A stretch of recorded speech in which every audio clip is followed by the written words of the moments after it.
Bismillahirrahmanirrahim. Assalamualaikum warahmatullahi wabarakatuh. Alhamdulillah wassalatu wassalamu ala Rasulillah wa ala alihi wa ashabihi wa man walah. Sahabat keluarga muslim yang dimuliakan oleh Allah Subhanahu wa taala, kita berdoa kepada Allah Subhanahu wa taala agar memberikan kita ilmu yang bermanfaat dan juga ilmu yang kita pelajari ini bisa kita ajarkan dan kita dakwahkan kepada keluarga kita, tetangga kita, dan secara umum kepada kaum muslimin.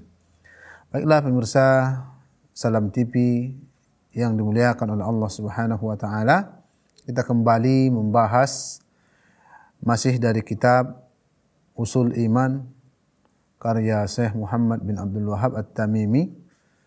Sekarang kita melangkah ke matan atau hadis yang ke-17. Kita bacakan terlebih dahulu. Walahu an Abi Hurairah marfu'an, "Lau ya'lamul mu'minu ma 'indallahi minal 'uqubati ma tami'a bi jannatihi ahad. Walau ya'lamul kafiru ma 'indallahi minar rahmati ma qanita min jannatihi ahad." Hadis riwayat Bukhari nomor 6469 dan dalam hadis riwayat Muslim nomor 2755.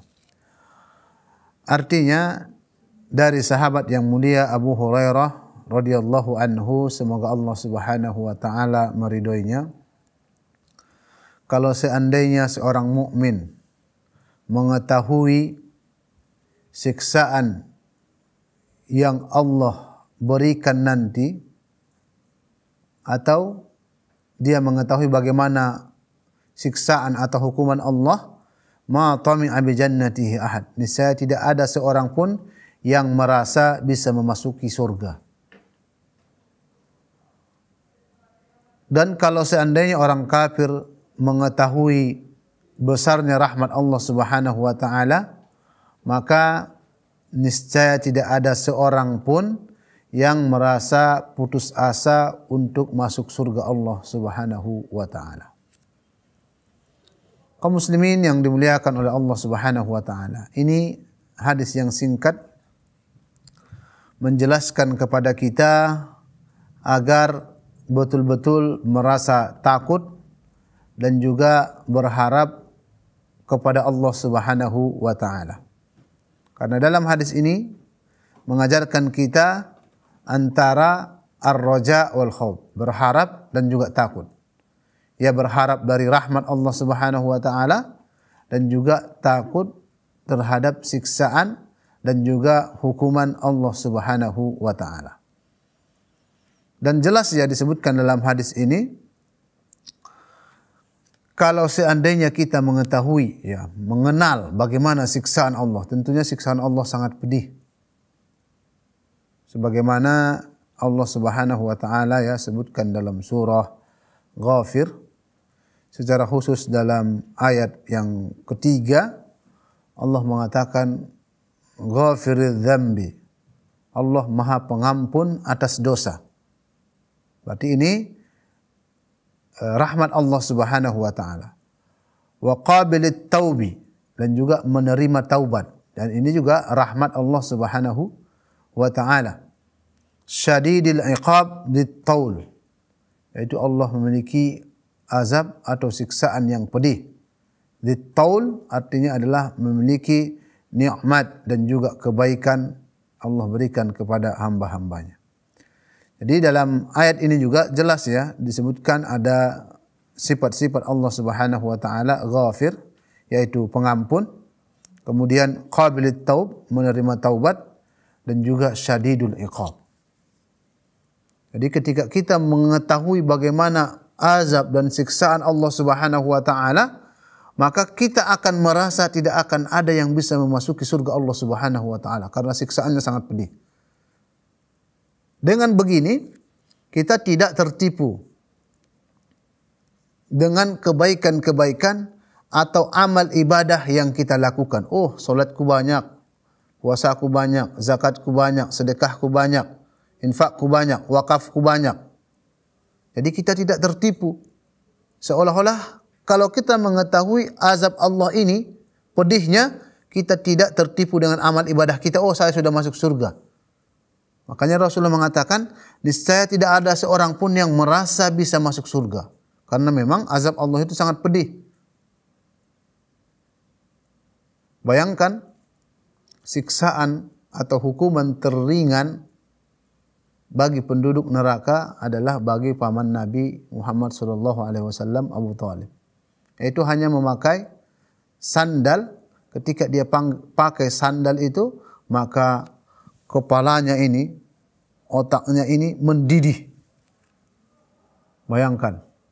Jangankan sampai mendidih, kita kena api saja mungkin 5 detik atau kurang dari itu kita sudah merasa sakit dan panas. Bagaimana lagi jika sampai anggota tubuh kita itu mendidih. Wal'iyadzubillah. Jadi dengan hadis ini kita betul-betul takut dengan siksaan Allah Subhanahu wa taala. Tidak merasa tertipu dengan amal ibadah kita, kebaikan kita. Oh, kebaikanku sudah cukup untuk memasukkanku ke dalam surga. Tidak bisa. Jadi ini memotivasi kita untuk betul-betul takut dimasukkan ke dalam neraka, sehingga ibadah yang kita lakukan itu terus merasa kurang. Jadi kita butuh penambahan ibadah terus menerus. Karena kita mengetahui bagaimana siksaan dan juga azab Allah Subhanahu wa taala. Kemudian sebaliknya juga,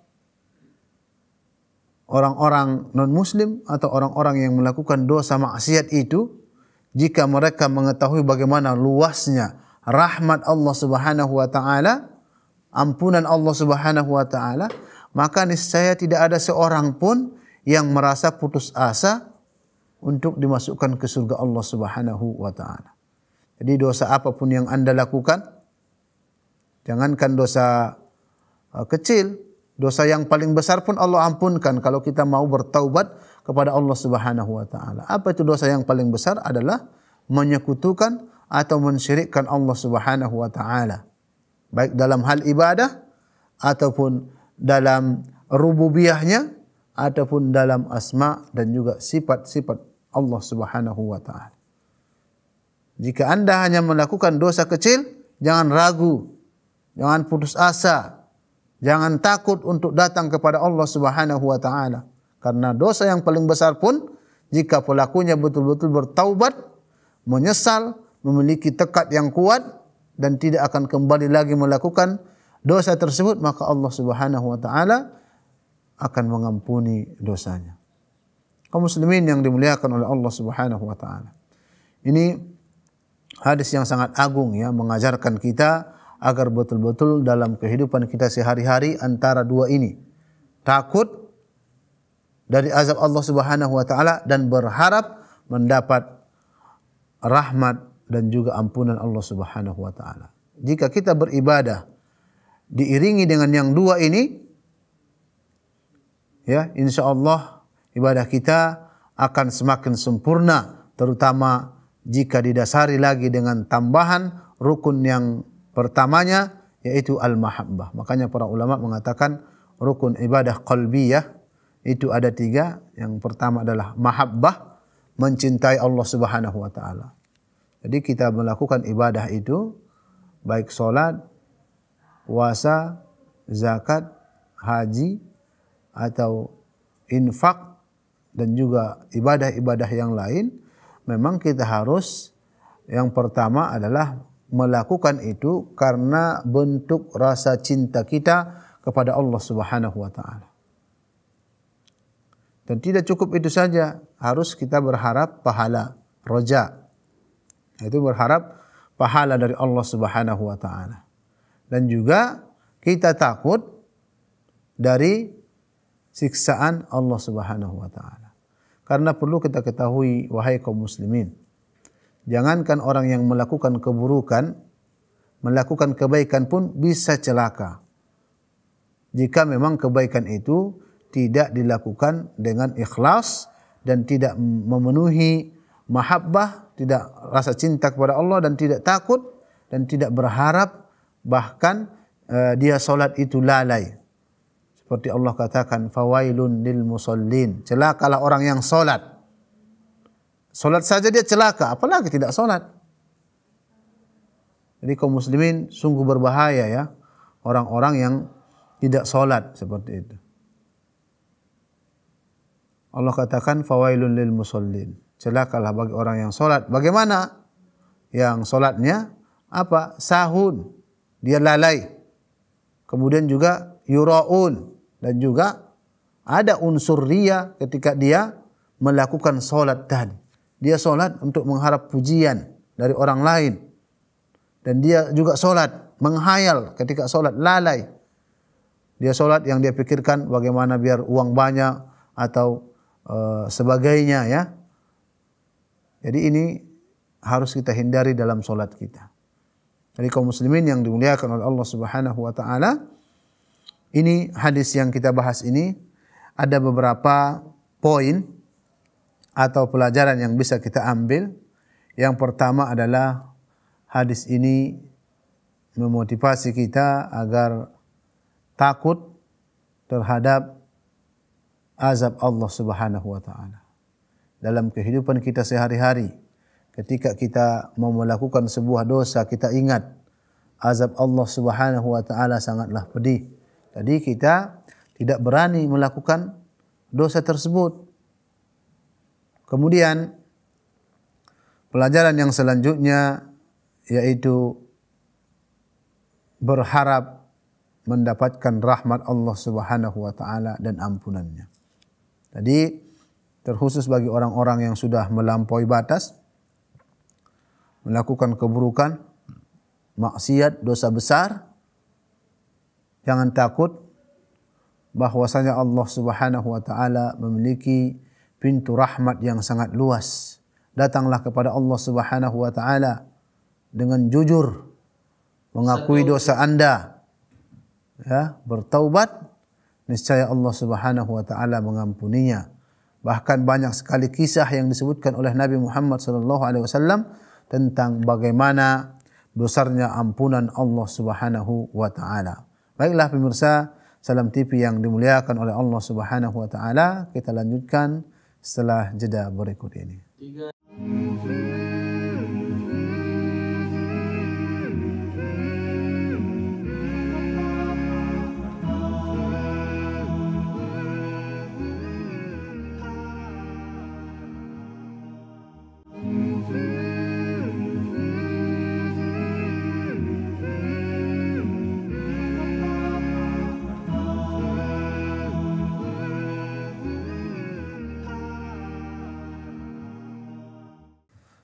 Sahabat keluarga muslim yang dimuliakan oleh Allah Subhanahu wa taala, kita lanjutkan kembali pelajaran-pelajaran yang bisa kita ambil dari hadis yang kita bahas tadi. Kita tadi telah membahas luasnya rahmat Allah Subhanahu wa taala dan kita tadi menyinggung sedikit banyak sekali ya Rasulullah sallallahu alaihi wasallam menyebutkan betapa luasnya rahmat Allah Subhanahu wa taala dalam kisah-kisah seperti yang disebutkan kisah seorang yang membunuh 99 nyawa, kemudian dia bertanya kepada ahli ibadah, dia mengatakan dosamu tidak diampuni, maka dia sempurnakan menjadi 100. Kemudian dia bertanya kembali kepada seorang ahli ilmu, maka dia katakan dosamu akan diampuni. Bayangkan dia sudah membunuh 100 nyawa, namun Allah Subhanahu wa taala tetap mengampuni dosanya walaupun dia sudah melakukan dosa yang sangat besar. Ini menunjukkan besarnya rahmat Allah Subhanahu wa taala dan ampunannya. Sehingga kita tidak merasa putus asa untuk mendapatkan rahmat Allah Subhanahu wa taala. Kemudian pelajaran yang selanjutnya yang bisa kita ambil adalah jangan kita tertipu dengan kebaikan-kebaikan yang sudah kita lakukan, juga ibadah-ibadah yang sudah kita lakukan seperti solat kita, puasa kita, haji kita, sedekah kita, infak kita, ataupun membangun masjid dan sebagainya. Jangan kita tertipu itu dengan pahalanya yang sangat besar sehingga kita mencukupkan dengan itu, karena berdasarkan hadis yang kita pelajari ini, bahwasanya azab Allah itu sangat pedih, sehingga ketika kita mengetahui itu, kita akan merasa tidak akan ada yang bisa memasuki surga Allah Subhanahu wa taala. Dengan ini kita tidak tertipu, kita akan memperbanyak lagi ibadah kita. Kita perbanyak lagi perbuatan baik kita. Kita perbanyak lagi sedekah kita kepada Allah Subhanahu wa taala. Karena banyak sekali orang tertipu dengan kebaikannya, kehidupan dunianya ini, sehingga dia terlalaikan dengan itu, maka qadarullah, Allah Subhanahu wa taala memasukkannya ke dalam neraka. Walaupun kebaikannya banyak, tapi dia tidak ingat bahwasanya azab Allah itu sangatlah pedih, maka dia menghancurkan ibadahnya itu dengan tertipu dengan kehidupan dunia. Kaum muslimin yang dimuliakan oleh Allah Subhanahu wa taala. Kemudian pelajaran yang selanjutnya adalah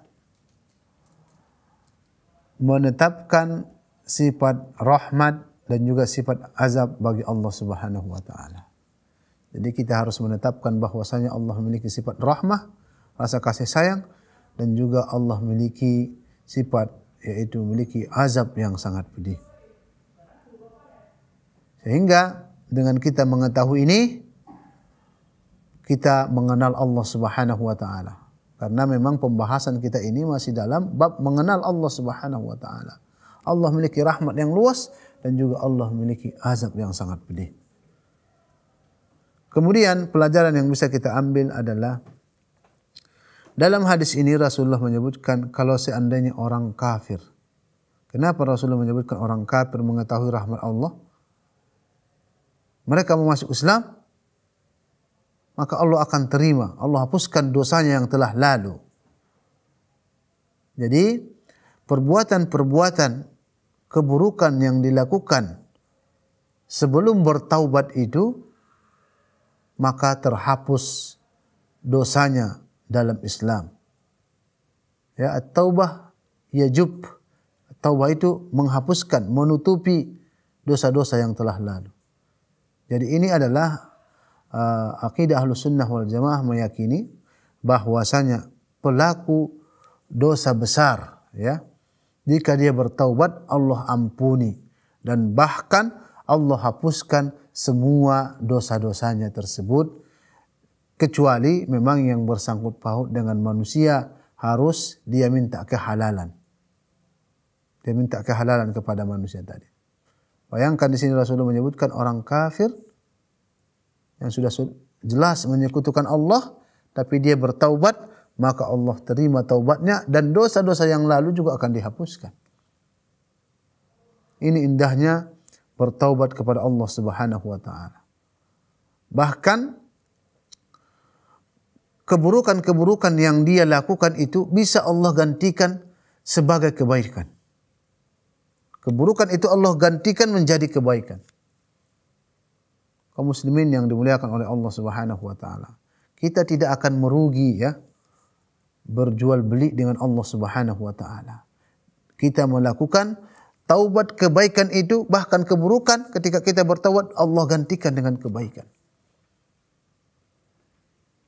Jadi ini adalah motivasi buat kita semua selama kita di dunia ini. Perbanyaklah amal ibadah, perbanyak kebaikan, perbanyak kesolehan, perbanyak menuntut ilmu agama, agar ibadah yang kita lakukan itu betul-betul memiliki nilai dan juga berkualitas di sisi Allah Subhanahu wa taala.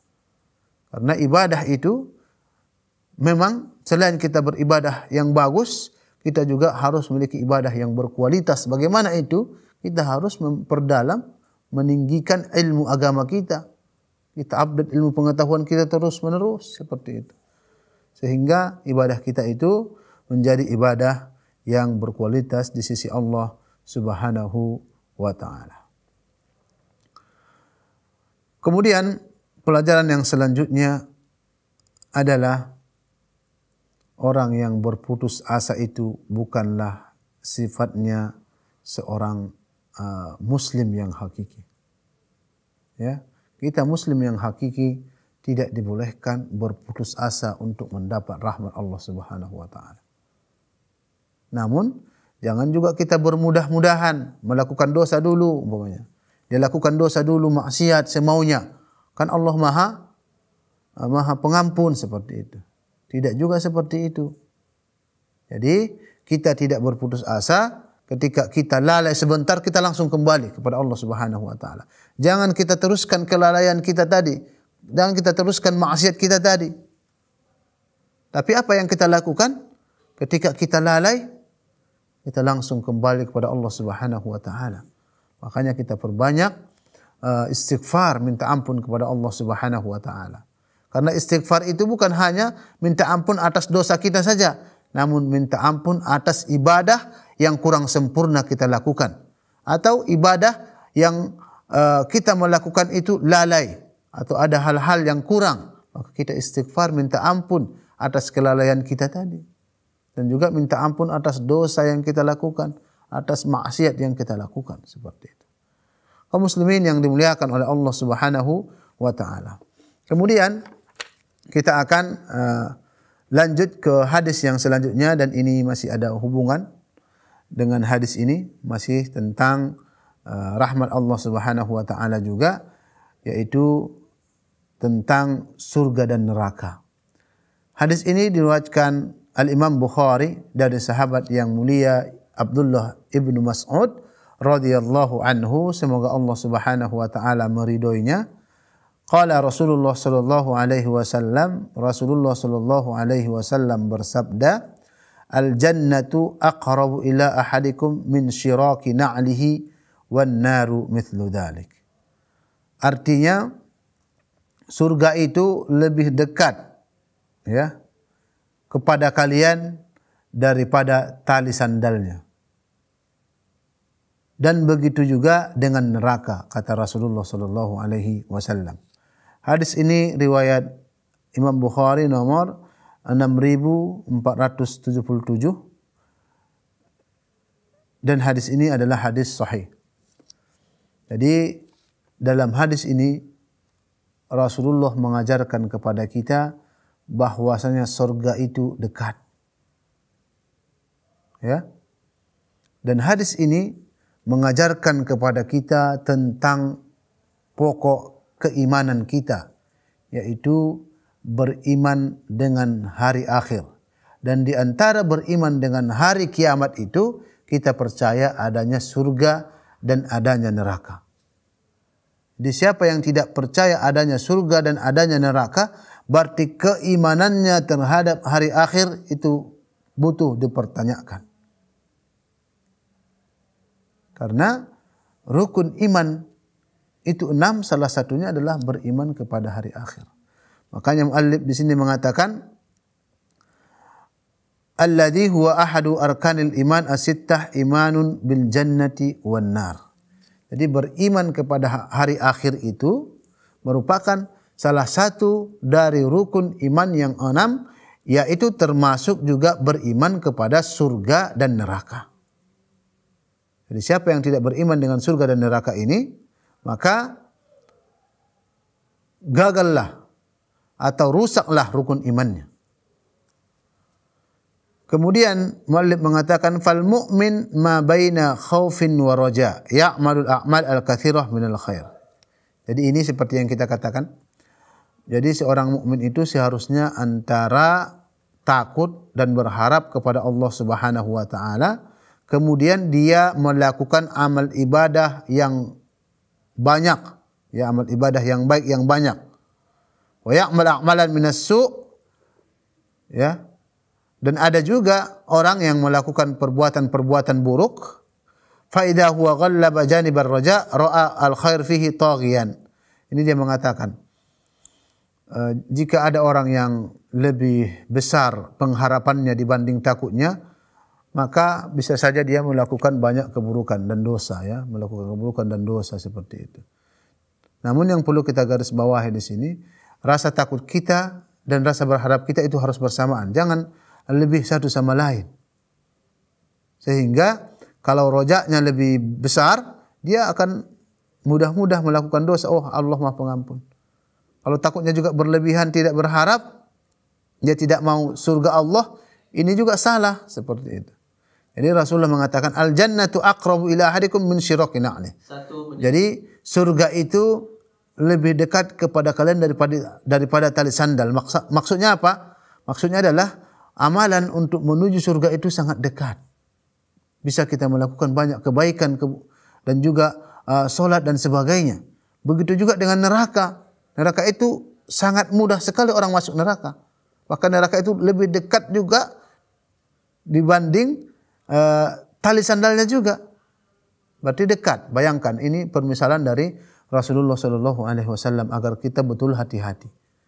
Bisa saja surga itu sudah dekat dengan kita karena perbuatan amal soleh kita, dan malah sebaliknya kita sudah berada di pintu neraka karena maksiat atau dosa yang kita lakukan. Baiklah pemirsa, Salam TV yang dimuliakan oleh Allah Subhanahu wa taala, kita lanjutkan setelah jeda berikut ini.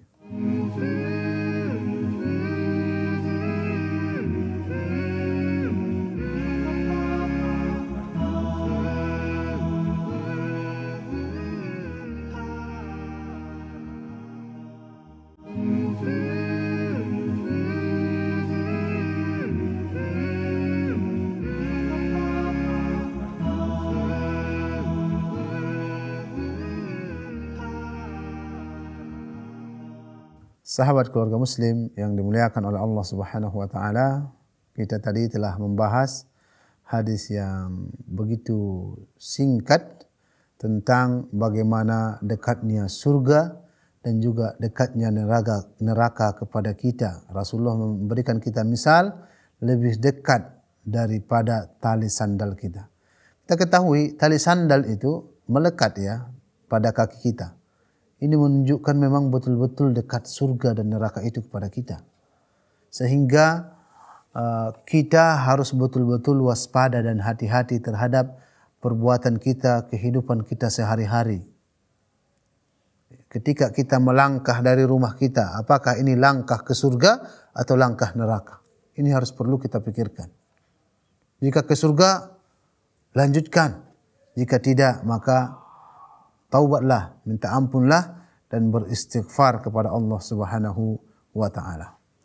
Kaum muslimin yang dimuliakan oleh Allah Subhanahu wa taala, kita lanjutkan kepada hadis yang selanjutnya karena ini juga masih ada hubungannya. Jadi agak kita percepat sedikit. Dan hadis ini dari sahabat yang mulia Abu Hurairah radhiyallahu anhu, beliau mengatakan anna imra'atan baghiyan ra'at kalban fi yaumin harrin yutifu bi bi'rin wa qad adla'a lisanahu min al-'atashi fanaza'at muqaha faghufira laha. Artinya dari sahabat yang mulia Abu Hurairah, semoga Allah Subhanahu wa taala meridhoinya, bahwasanya ada seorang perempuan baghiyan ya.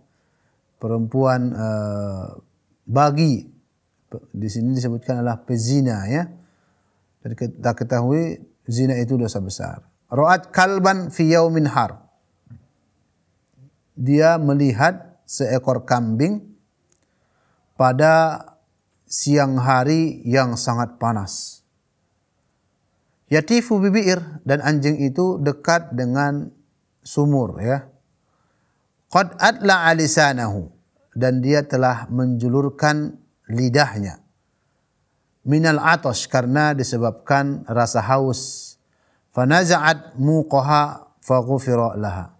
Maka perempuan tadi pun mengambil air dari sumur itu dengan sepatunya, maka Allah Subhanahu wa taala mengampuninya.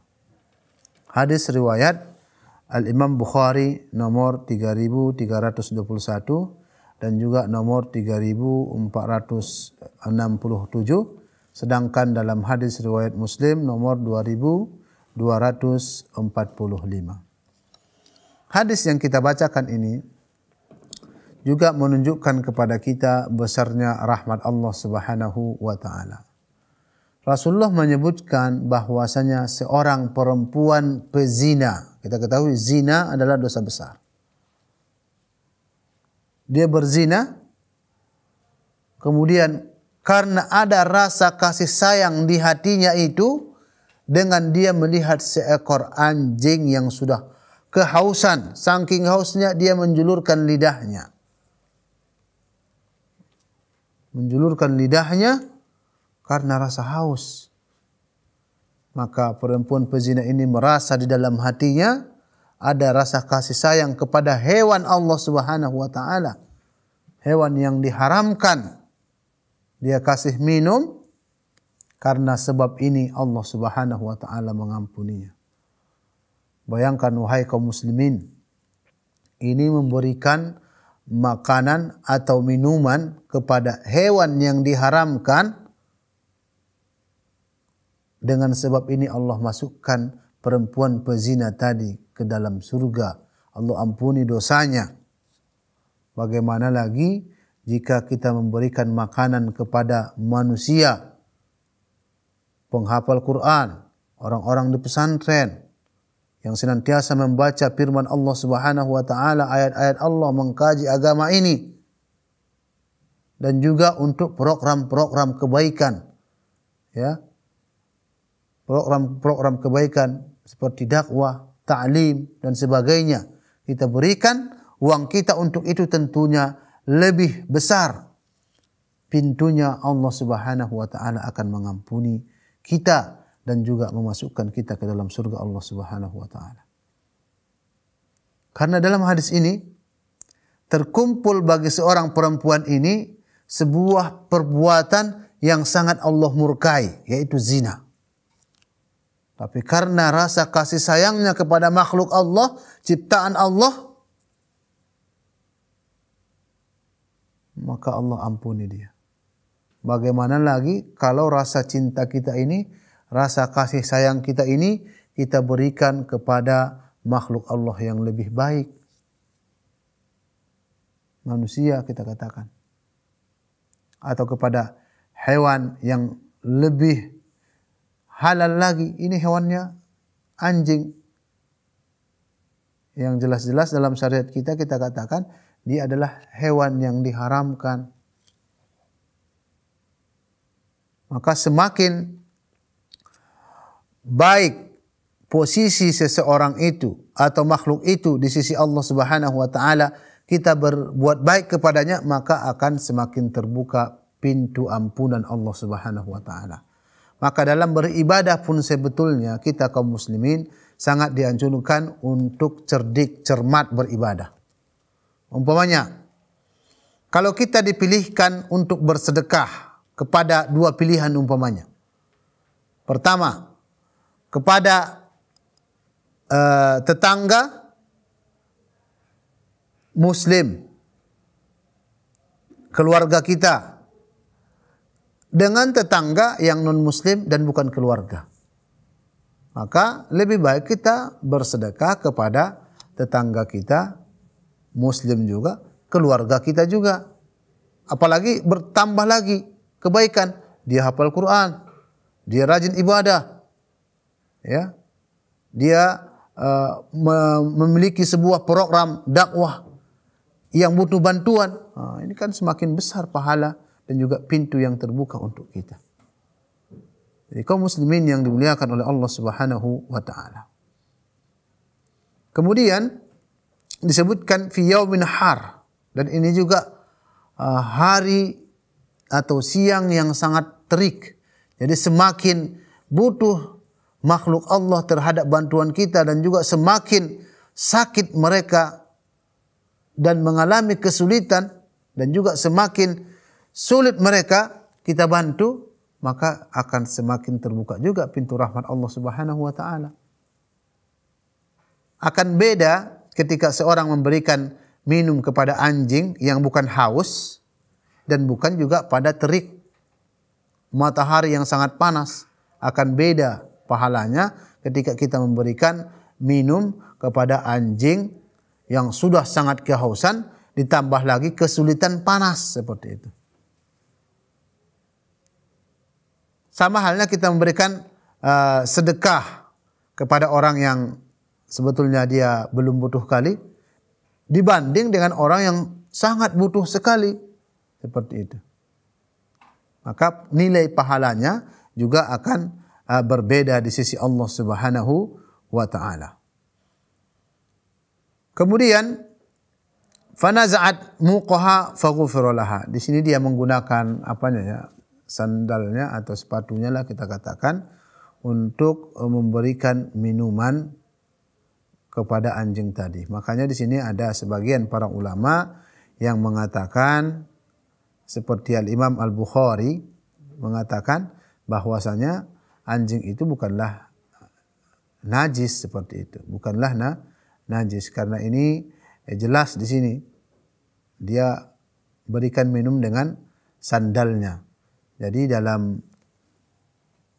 perselisihan ulama-ulama fikih ini sebagai acuan atau dalil yang digunakan sebagian ulama tentang tidak haramnya atau tidak najisnya, maksudnya tidak najisnya anjing tadi. Namun Allahu a'lam, sebagai kehati-hatian kita bahwasanya anjing itu air liurnya adalah najis dan ketika dia dikenai air kita sentuh maka itu juga sebagai najis. Baiklah kaum muslimin yang dimuliakan oleh Allah Subhanahu wa taala, ada beberapa pelajaran yang bisa kita ambil dari hadis yang singkat ini, bahwasanya yang pertama, rahmat Allah itu sangat luas dan ini sudah sering kita sampaikan. Apa buktinya? Terutama dalam hadis ini Allah Subhanahu wa taala mengampuni dosa perempuan pezina. Ya, karena memberikan minuman atau air kepada anjing yang begitu haus di terik panas matahari. Kemudian kenapa Rasulullah menyebutkan imro'ah? Apakah hanya perempuan saja yang diampuni atau pezina perempuan saja? Kenapa? Karena memang mayoritas yang berzina itu adalah perempuan. Kalau seandainya ada laki-laki juga berzina, kemudian dia memiliki rasa kasih sayang, melakukan kebaikan seperti ini, bisa saja Allah Subhanahu wa taala ampuni dosanya seperti itu. Karena Rasulullah sallallahu alaihi wasallam memberikan kita sebuah nasihat di sini tentang perempuan karena memang perempuanlah yang banyak. Tapi kalau ada laki-laki juga masuk dalam kategori ini. Kemudian pelajaran yang selanjutnya adalah semakin butuh seseorang itu atau makhluk Allah Subhanahu wa taala, baik manusia atau hewan, terhadap sesuatu kemudian kita berikan, maka itu juga akan membuka atau lebih terbuka pintu ampunan Allah Subhanahu wa taala. Jadi semakin sulit mereka kita bantu, maka akan semakin mudah juga kita mendapat ampunan Allah Subhanahu wa taala. Kemudian pelajaran yang selanjutnya, bersedekah atau berbuat baik itu tidak hanya kepada manusia. Karena banyak orang salah. Di sini dia hanya menganggap sedekah itu hanya untuk manusia. Tidak. Sedekah itu bisa kepada manusia, baik muslim atau non-muslim, atau juga kepada hewan seperti yang disebutkan dalam hadis ini. Dia bersedekah kepada anjing. Kemudian juga tanaman atau buah-buahan yang kita tanam itu, jika dimakan hewan seperti burung dan sejenisnya, maka itu dinilai sedekah bagi kita yang menanamnya atau bagi orang yang memiliki tanah tersebut. Kaum muslimin yang dimuliakan oleh Allah Subhanahu wa taala, kita berdoa kepada Allah Subhanahu wa taala agar kita senantiasa mendapat rahmat dan ampunan Allah Subhanahu wa taala dan kita dimasukkan ke surganya, surga yang paling tinggi, yaitu surga Firdausil A'la, dan dikumpulkan bersama para nabi dan juga para rasul dengan orang-orang yang jujur dan para syuhada dan juga orang-orang soleh, karena mereka adalah sebaik-baik teman. Aqulu qouli hadza wa astaghfirullah li wa lakum wa lisairil muslimin fastaghfiruhu innahu huwal ghafurur rahim. Assalamualaikum warahmatullahi wabarakatuh.